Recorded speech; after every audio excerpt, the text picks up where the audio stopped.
updated work from home, stay at home mom vlog. So yan, yung nakita nyo kanina, nag-apply kasi ako ng work kasi nawala yung work kong pang umaga. 3 kasi yung client ko, pero yun nga, natanggal yung pang umaga kasi basta nag-change siya ng career. Pero yun, usually nagsa-start yung umaga namin ng 7 AM or 7:15. Tapos yan, papaliguan, tapos toothbrush, bihes, tapos mga 7:45 aalis na sila ng daddy niya. Daddy niya kasi naghahatid sa kanya.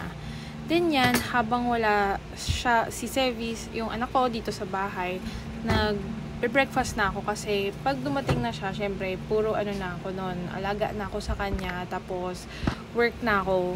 Inuunti ko na kasi yung workload ko sa umaga para hindi masyadong tambak sa gabi, para hindi ako masyadong mapuyat sa gabi, para hindi overwhelming.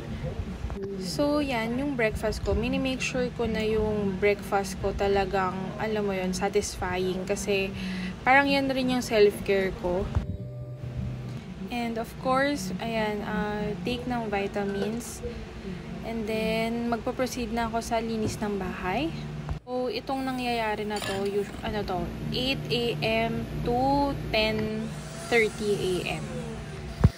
Nagba-vacuum na ako. Gusto ko pagdating ng anak ko malinis na kasi marami na siyang gagawing bagong kalat.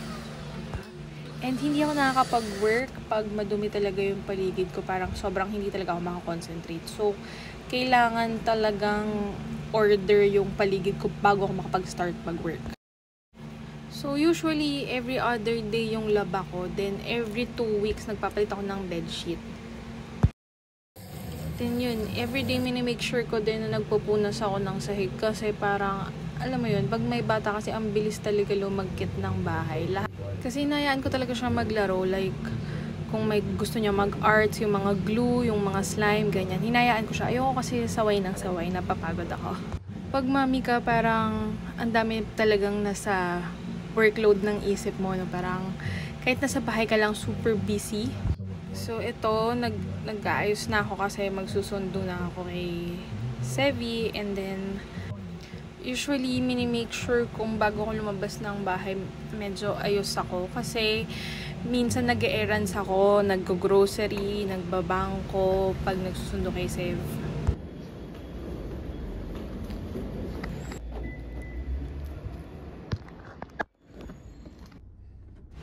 So, ito, mga about 50 or mga 10:55 kasi 11 o'clock yung uwian niya.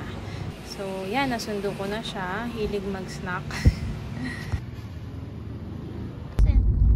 What dog eat?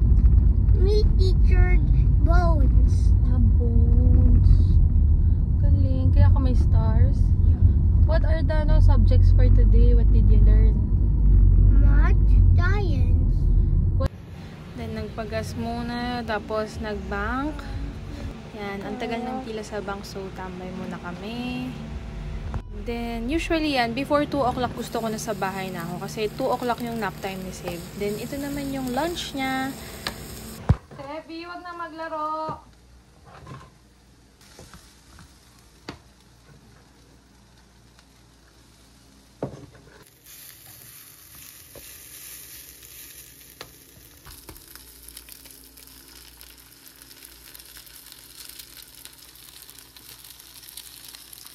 Then, habang nagla-lunch siya, nag-load ako ulit ng laundry.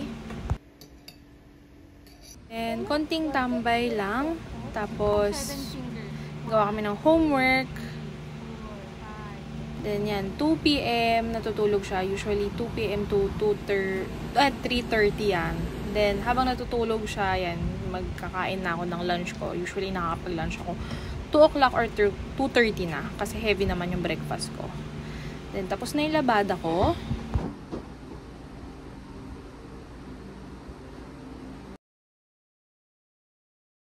So, yan, habang tulog si Seth, magsasampay na ako. Super productive day, Monday to Friday talaga. Kasi, usually, ayoko nang masyadong kumikilos ng Saturday and Sunday. Para pag may ganap, hindi ko na iniisip yung gawaing bahay. So, yan, nagising na siya. Mga 3:30 na yan. Tapos hinayaan ko lang siyang maglaro, then konting tablet or nood ng TV. Tapos gumawa na ako ng mga work ko. Tapos yung nagpa-plan na ako for the week or for the day, ganyan.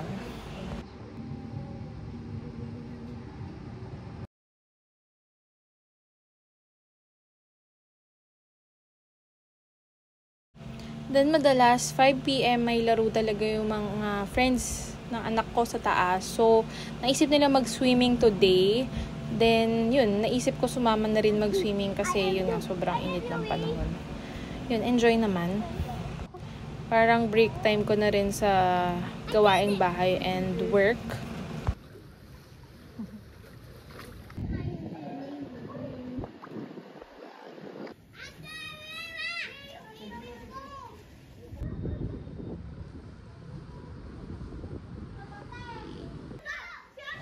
So yan, natapos sila about mga 6:30. Then pinaliguan ko lang si Save, pinag-dinner ko siya, then nag-work na ako. Usually nag-work na ako 8 PM to 1 AM. Tapos yan, nakikibanding lang ako sa kanila sa sala para konting catch up kay Didi. Then kinuha ko na yung sampay, tapos nag-load ulit ako ng laundry. Sobrang daming labada. Di matapos-tapos, no?